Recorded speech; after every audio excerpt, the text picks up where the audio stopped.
Descobre vida quem experimenta.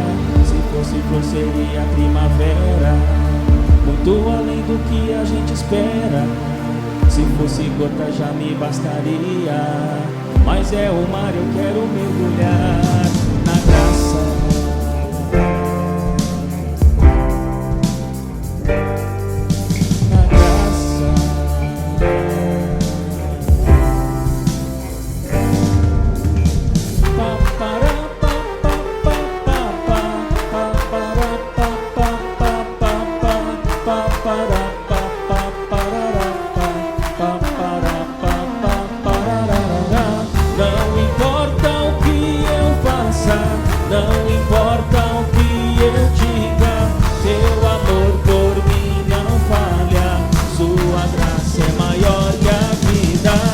Pela graça eu salvo sou, pela graça me libertou. Eu jamais fui merecedor, mas pela graça eu salvo sou, pela graça me libertou. Eu jamais fui merecedor, mas pela graça, ninguém define, ninguém pode explicar. Você vai ter que provar que não acredita, só lamenta. Descobre vida quem experimenta. Se fosse flor seria primavera, muito além do que a gente espera. Se fosse gota já me bastaria, mas é o mar, eu quero mergulhar na graça.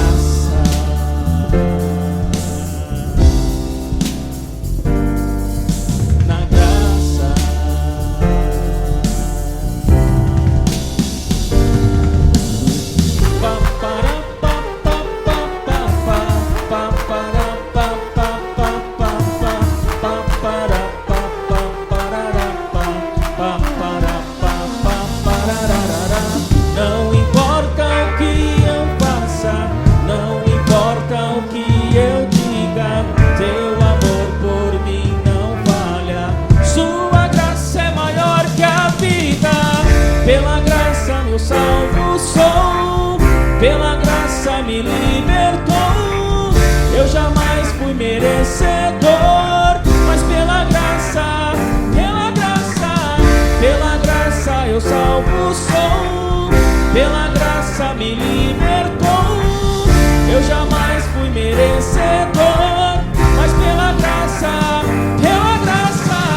oh, oh, oh, oh,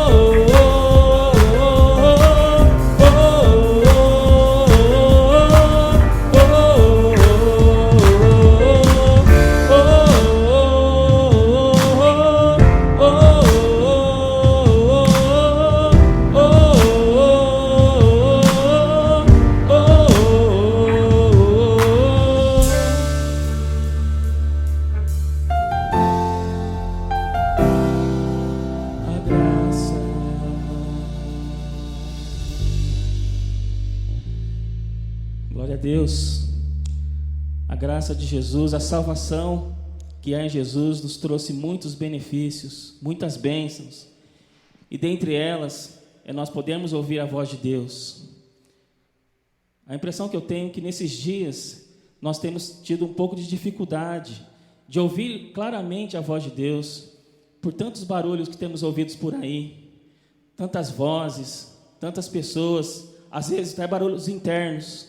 Mas eu quero encorajar você a que você se volte ao Senhor, ouça a santa e bendita voz dele, assim como aqueles discípulos no caminho de Emaús, quando eles ouviram a voz do Senhor, arderam com chamas os corações deles. E assim, que você nesta noite, neste exato momento, possa ter um reencontro verdadeiro com Ele, que a chama, que é o Espírito Santo, que está dentro de você, arda mais e mais, em nome de Jesus.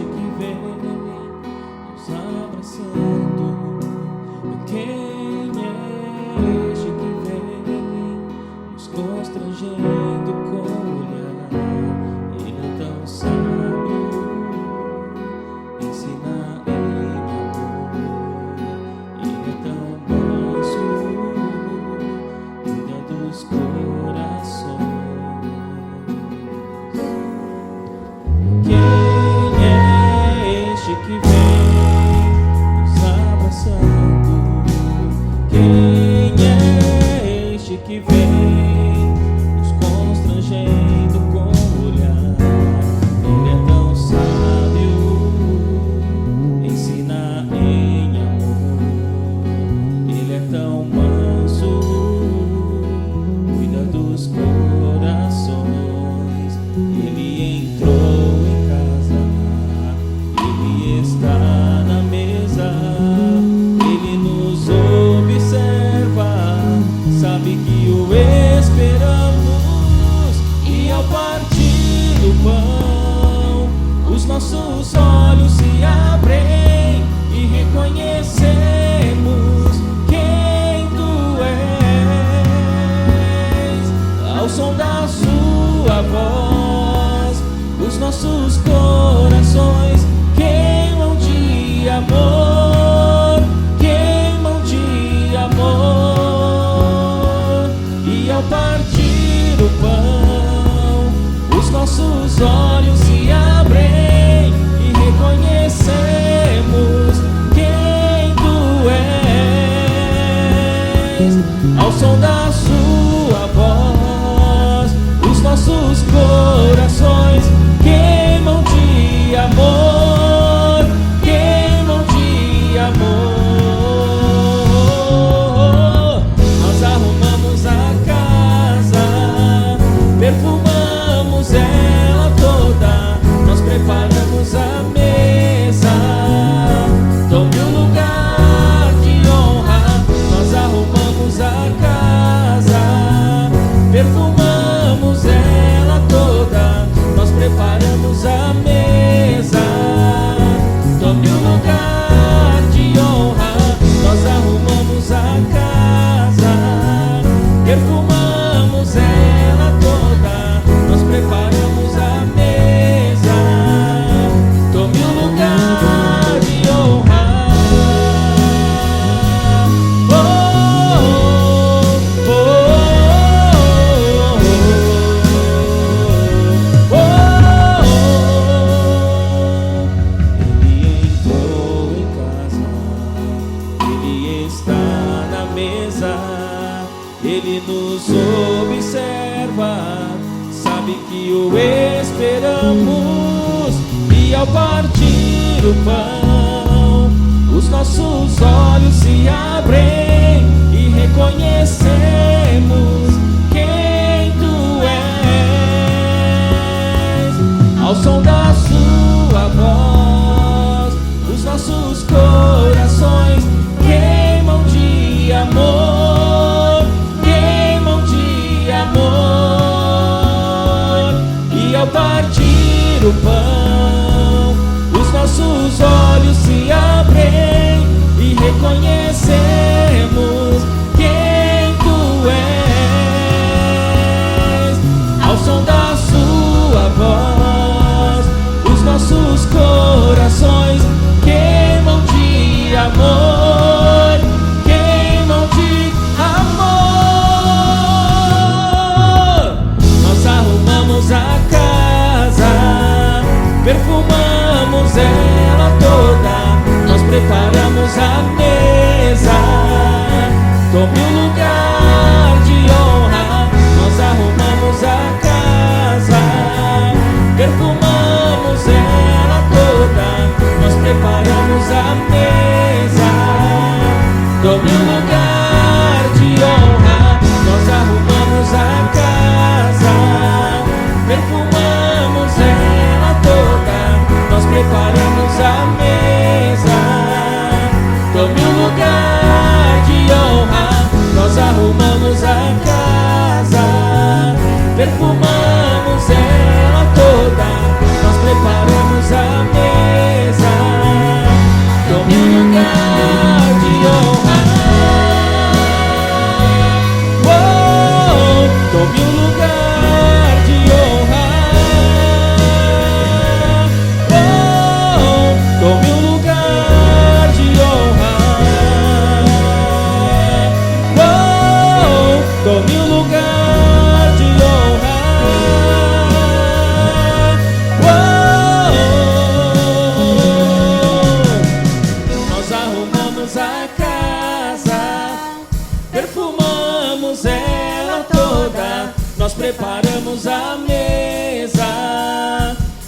um lugar de honra, nós arrumamos a casa, perfumamos ela toda, nós preparamos a mesa.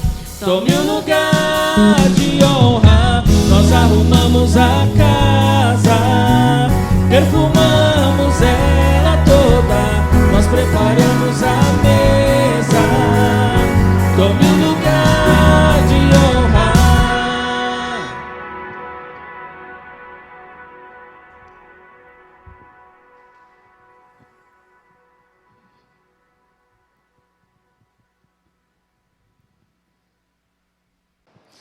Boa noite, a graça e a paz do Senhor.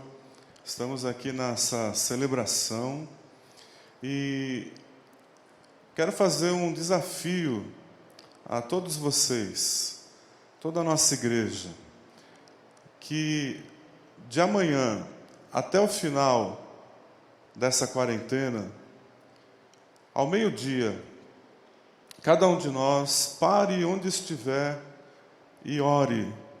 Faça uma oração a Deus, pela nossa igreja, pelas ovelhinhas da igreja, para que Deus as sustente, as renove, pelo nosso país, pela situação que o nosso país está enfrentando.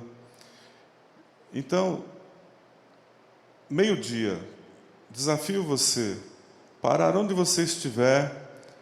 Não vou estabelecer tempo, se 1 minuto, se 5 minutos, se 10 minutos, mas pare e ore, você, pessoalmente, individualmente. Se estiver junto com alguma outra pessoa, talvez da sua família, pode orar juntos, não tem problema, mas que isso não seja um impedimento para você orar. Onde você estiver, ao meio-dia, de amanhã até o final da quarentena, nós vamos chamar esse tempo de a IBBN em oração, ok? Todos juntos, no mesmo espírito, clamando ao Senhor pela nossa igreja, pela nossa família, pelas nossas vidas, pelo nosso país, ok?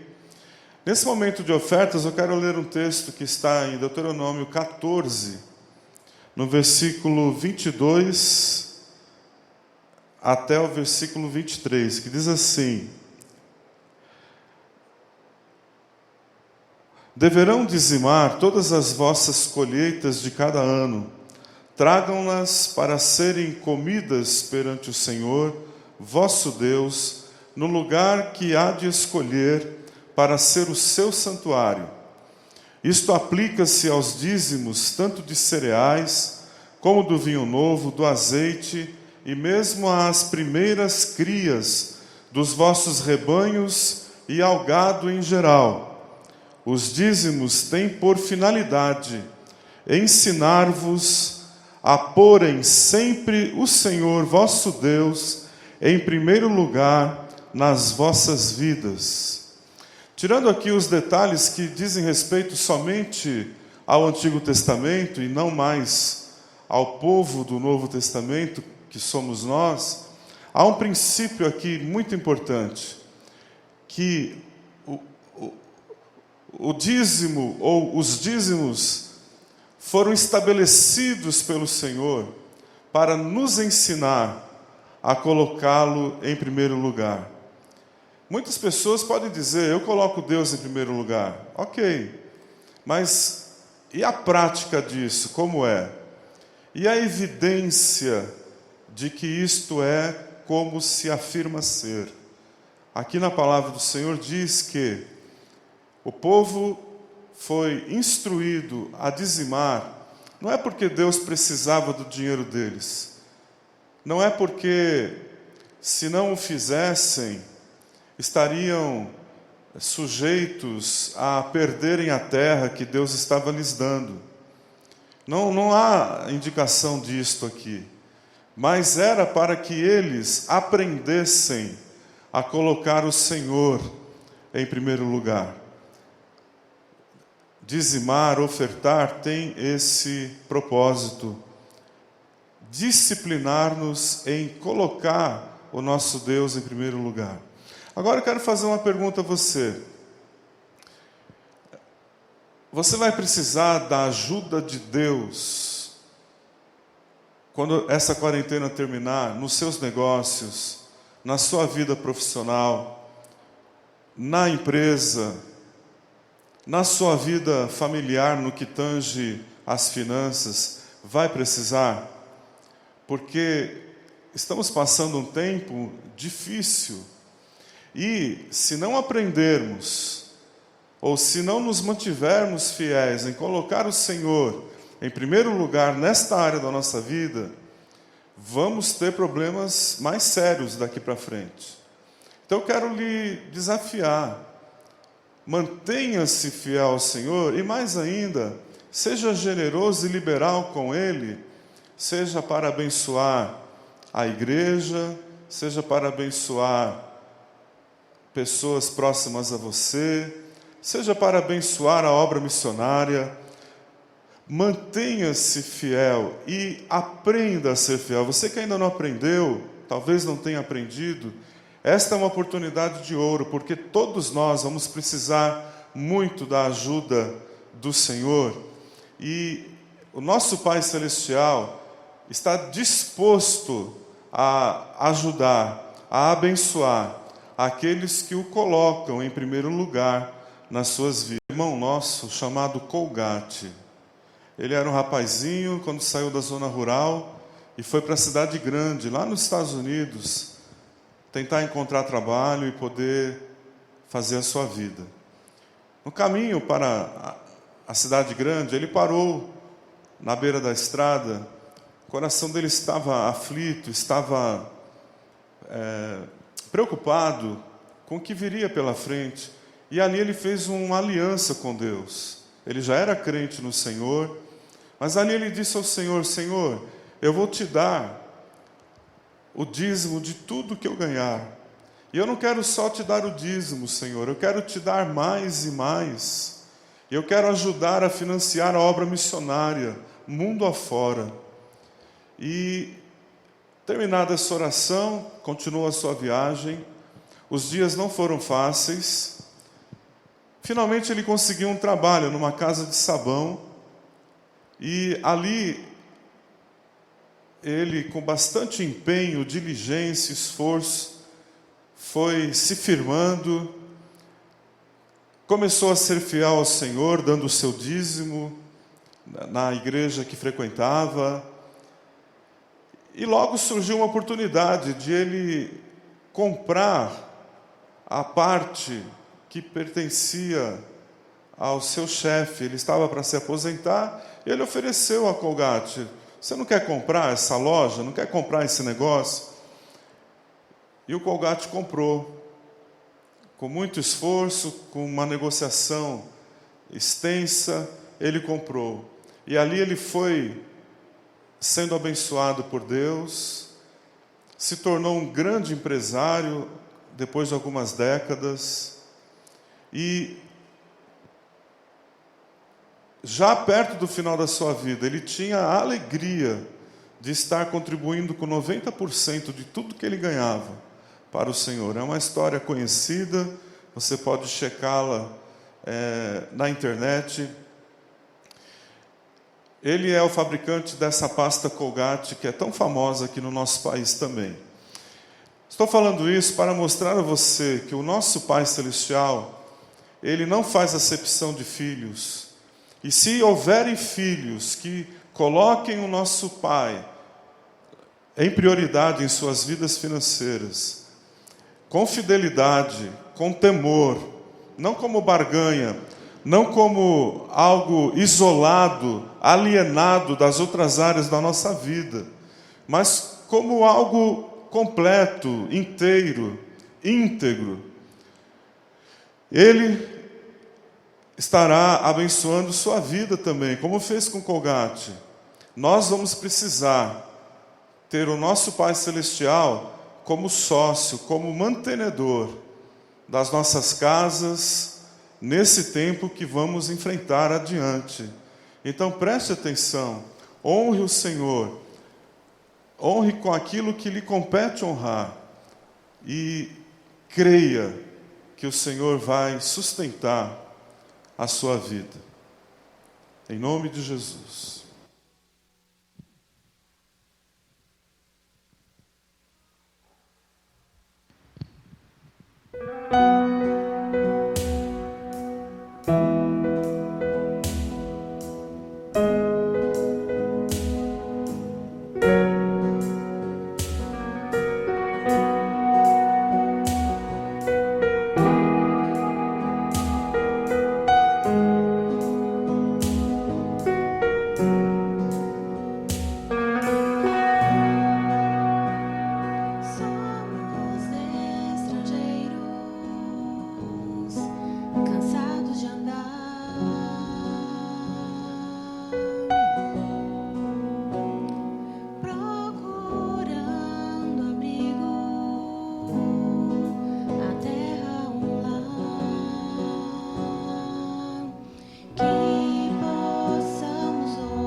Obrigado, Mate. Quero convidar você para abrir sua Bíblia em Apocalipse, capítulo 22. Hoje chegamos ao final deste livro. Este livro que tem tantas visões, algumas delas estarrecedoras. Esse livro que tem tantas revelações do agir de Deus na história, do agir de Deus até a volta do seu Filho. Esse livro que fala de coisas que jamais poderíamos supor ou imaginar se não fossem reveladas. Este livro que tem sido a causa de perplexidade para tantos cristãos ao longo da história e para não cristãos também. Este livro que é tão sério que nas últimas palavras dele é dito que se alguém tirar algo ou acrescentar algo a ele, vai sofrer sérias consequências na sua vida. Esse livro que é o livro que fecha a revelação de Deus nas Escrituras, ele termina de uma forma a provocar em nós, a exigir de nós uma atitude, um posicionamento. Eu quero ler para você então esses versículos, começa no verso 6 até o final do capítulo, que diz assim: o anjo me disse: estas palavras são dignas de confiança e verdadeiras. O Senhor, o Deus dos espíritos dos profetas, enviou o seu anjo para mostrar aos seus servos as coisas que em breve hão de acontecer. Agora Jesus falando: eis que venho em breve. Feliz é aquele que guarda as palavras da profecia deste livro. Agora João falando: eu, João, sou aquele que ouviu e viu estas coisas. Tendo-as ouvido e visto, caí aos pés do anjo que me mostrou tudo aquilo, para adorá-lo. Mas ele me disse: não faça isso. Sou servo como você e seus irmãos, os profetas, e como os que guardam as palavras deste livro. Adore a Deus. Então ele me disse: não cele as palavras da profecia deste livro, pois o tempo está próximo. Continue o injusto a praticar injustiça. Continue o imundo na imundícia. Continue o justo a praticar justiça. E continue o santo a se santificar. Jesus falando novamente: eis que venho em breve. A minha recompensa está comigo, e eu retribuirei a cada um de acordo com o que fez. Eu sou o Alfa e o Ômega, o primeiro e o último, o princípio e o fim. Felizes os que lavam as suas vestes, e assim têm direito à árvore da vida, e podem entrar na cidade pelas portas. Fora ficam os cães, os que praticam feitiçaria, os que cometem imoralidade sexual, os assassinos, os idólatras e todos os que amam e praticam a mentira. Eu, Jesus, enviei o meu anjo para dar a vocês este testemunho concernente às igrejas. Eu sou a raiz e o descendente de Davi, e a resplandecente estrela da manhã. O Espírito e a noiva dizem: vem. E todo aquele que ouvir, diga: vem. Quem tiver sede, venha. E quem quiser, beba de graça da água da vida.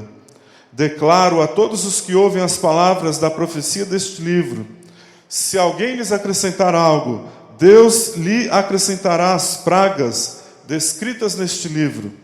Se alguém tirar alguma palavra deste livro de profecia, Deus tirará dele a sua parte na árvore da vida e na cidade santa, que são descritas neste livro. Aquele que dá testemunho destas coisas diz: sim, venho em breve. Amém. Vem, Senhor Jesus. A graça do Senhor Jesus seja com todos. Amém. O que este livro provoca ou exige de nós? Primeira coisa que você tem que entender é que esse livro é para nós, Igreja de Jesus. Ele não é um livro para as nações, ele não é um livro para as pessoas que não creem na salvação do Senhor. Ele não é um livro para quem não teme o Senhor. Ele é um livro para quem está em aliança com Deus através do sangue de Jesus. Ele é um livro para a igreja. É o que está escrito aqui. Jesus diz, o próprio Senhor fala: eu, Jesus, enviei o meu anjo para dar a vocês este testemunho. Que testemunho? O livro todo, concernente às igrejas. O livro do Apocalipse tem a ver com o povo de Deus. Fala bastante de quem não é povo de Deus também. Fala das bestas, fala do diabo, mas ele tem a ver, sobretudo, com a igreja de Jesus, comigo, com você.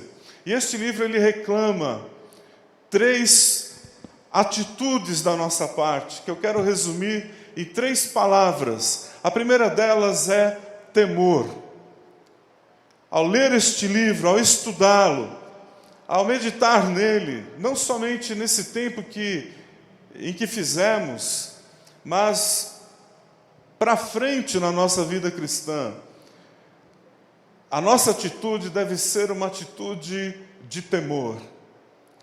Por que de temor? Primeiro, porque aqui diz que o Deus que falou aos profetas, o Deus que se encarnou em Jesus, assumindo a forma humana, é o mesmo Deus que tem nos dado esta palavra, o livro do Apocalipse. O Deus que disse que ia destruir a Babilônia, e a Babilônia foi destruída. O Deus que disse que o seu povo voltaria para a terra deles, e o seu povo voltou. O povo de Israel voltou.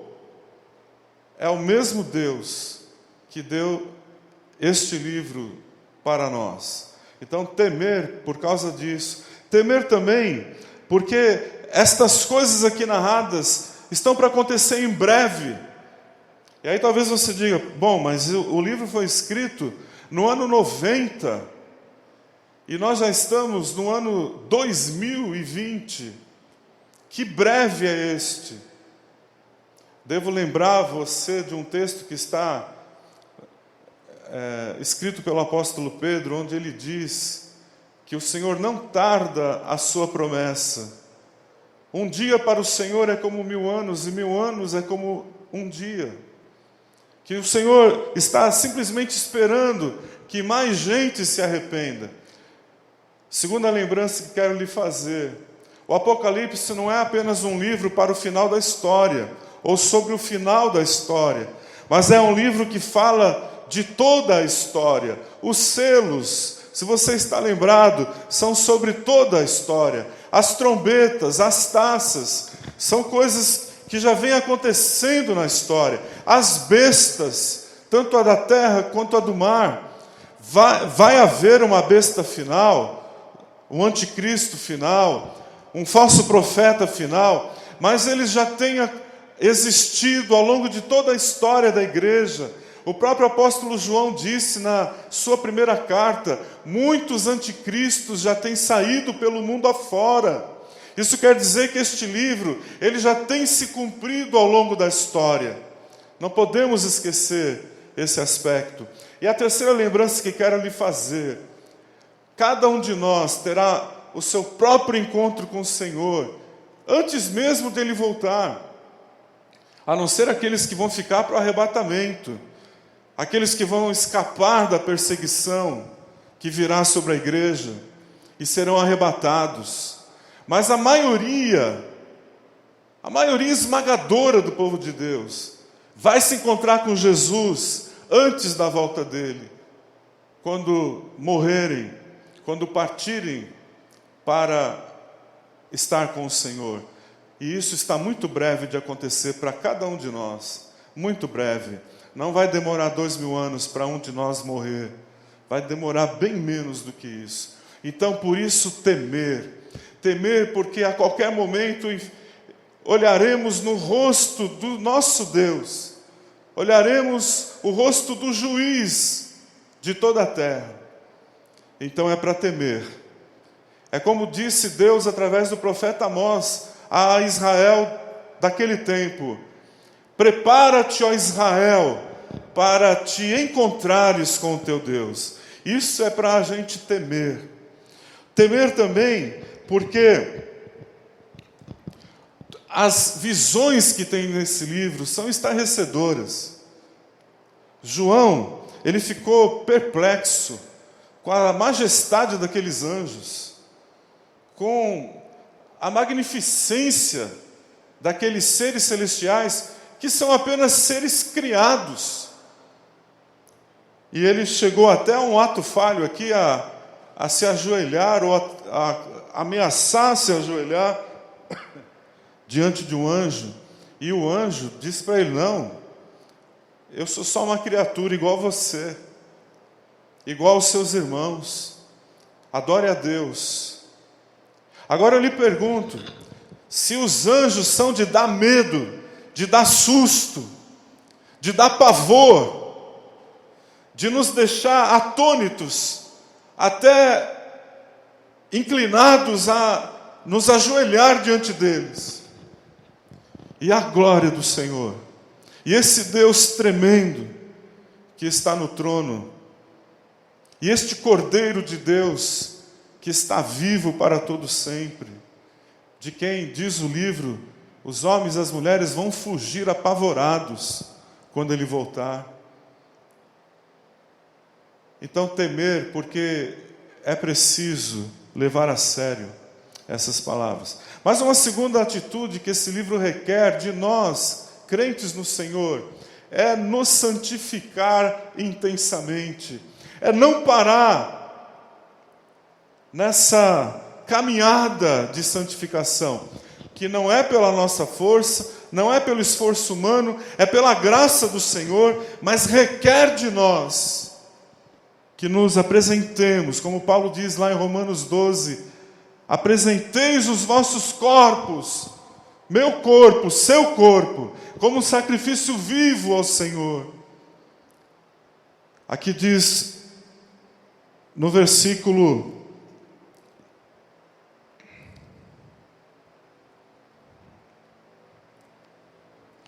11, continue o injusto a praticar injustiça, continue o imundo na imundícia,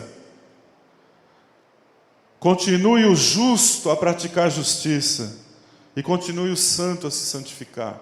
Ora, o que fazer diante deste livro? Nós que somos crentes, continuar nos santificando, continuar nos colocando nas mãos do Senhor, continuar lutando contra o pecado que habita em nós, continuar guerreando as guerras do Senhor, seja contra a nossa carne, seja contra Satanás, seja contra esse sistema babilônico, este sistema mundano, continuar caminhando na jornada. Esse livro exige isso de nós. Sabe por quê? Porque o fim se aproxima, o desfecho se aproxima, a volta do Senhor se aproxima. E se a gente não caminhar em santidade, a gente não estará apta a entrar na cidade pela porta, Nova Jerusalém. Veja, aqui não está ensinando perda de salvação, mas aqui está ensinando que crente verdadeiro, ele vai até o fim. Nada para um crente verdadeiro, nem o pecado, nem as ameaças deste mundo, ou de qualquer besta que se levante, nem a guilhotina, nem o pelotão de fuzilamento, nem provação nenhuma, nem perda nenhuma. Nada para um crente em Jesus, ele vai até o final. Por isso diz aqui, quem é santo, continue a se santificar. A minha parte, a sua parte, é nos colocar nas mãos do Senhor.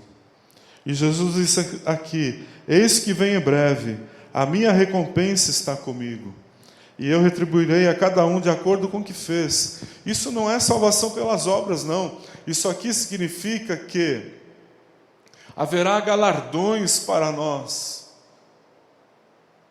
como servos de Jesus. Aliás, há um pensamento comum no meio cristão, que eu já ouvi várias vezes, é que nós não levamos nada desta terra quando morremos, não é?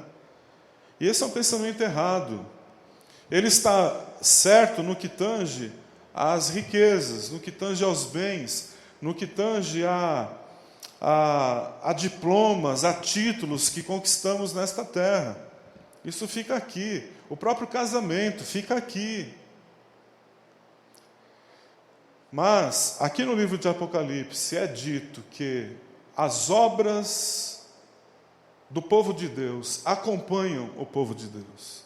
Que obras são essas? São as obras em favor do reino. É aquilo que você fez pelo Senhor. É o cumprimento do propósito do Senhor para a sua vida, para a minha vida. Essas obras nos acompanharão.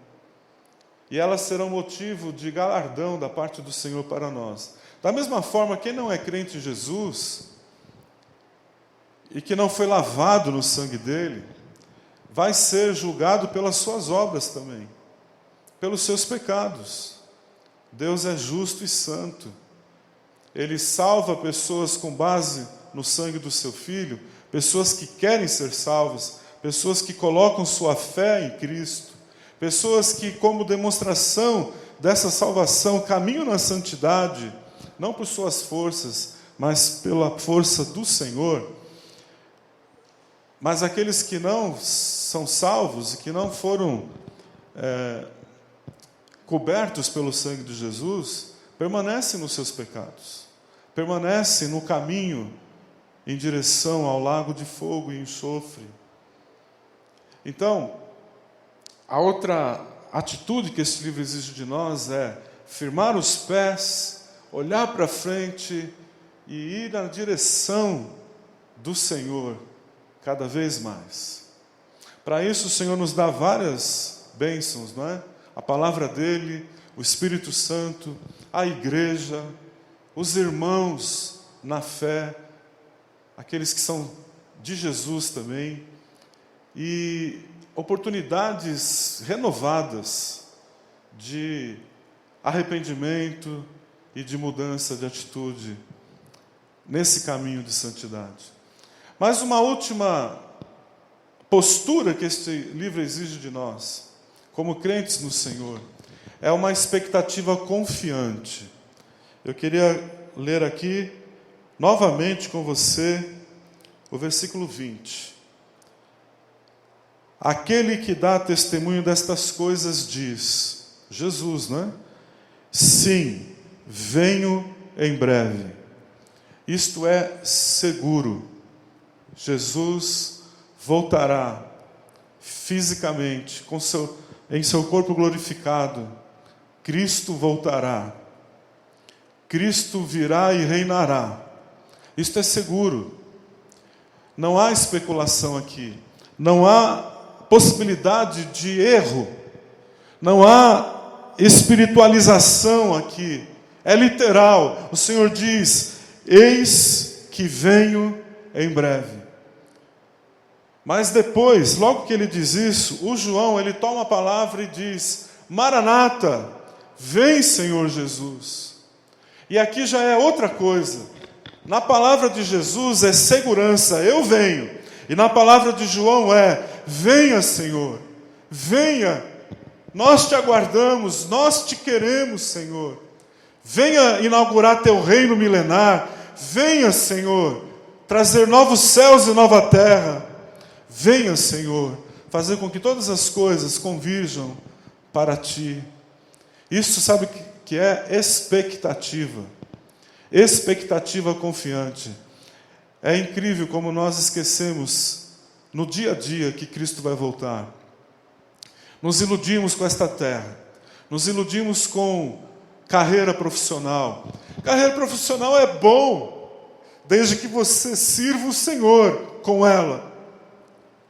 Nós nos iludimos com romance, nos iludimos com filhos, com família, nos iludimos com dinheiro, nos iludimos com longevidade, não é? Queremos viver bastante. Essa terra, da forma como ela está, este mundo, esta Babilônia, nos faz tirar os olhos da volta do Senhor. Mas este livro, ele acerta o nosso olhar, ele corrige o nosso olhar, e ele nos diz, em todas as suas páginas, o livro de Apocalipse, ele nos diz: eu venho em breve, eu estou vindo, eu estou chegando, eu estou para chegar. E isso tem que gerar em nós expectativa confiante. Eu lembro uma vez que eu assisti um trecho de um filme bem velho, eu nem sei que filme é este, mas era preto e branco, e era um rapaz, aparentemente estava chegando da guerra, e ele desce, um trem lotado de pessoas, ele desce daquele trem, e ele avista alguém que ele conhecia, alguém que ele amava. E esta pessoa, uma mulher, corre na direção dele, e ele na direção dela, uma coisa assim, aquilo me comoveu, foi uma cena comovente, aqueles dois correndo um na direção do outro. E quando eu vi aquilo, ainda jovenzinho, ainda adolescente, eu pensei, é dessa forma, é dessa maneira, é com essa expectativa que eu deveria, e você também, aguardar a volta do Senhor. Eu quero orar por você. Terminamos este livro hoje aqui, mas tenho para mim de que este livro vai ser muito consultado nos próximos meses e anos que estamos vivendo nessa terra. Eu quero orar agora. Feche os seus olhos. Senhor, louvado seja o teu nome por este livro de Apocalipse, que tantos fogem dele, tantos até o ridicularizam, pessoas até riem, Senhor, das coisas que estão aqui. Mas não nós, teu povo, não nós. Nós cremos em tudo que está escrito, seja literal, seja simbólico. Nós cremos, Senhor, naquilo que o Senhor diz. Ajuda-nos que eu e meus irmãos tenhamos temor ao Senhor. Paremos de brincar com a nossa vida espiritual. Paremos de brincar e levemos a sério as coisas que estão escritas no livro do Apocalipse. Eu peço, Senhor, que o Senhor nos motive a nos santificar, que o Senhor nos dê amor pela santidade, que o Senhor nos faça olhar para a Tua cruz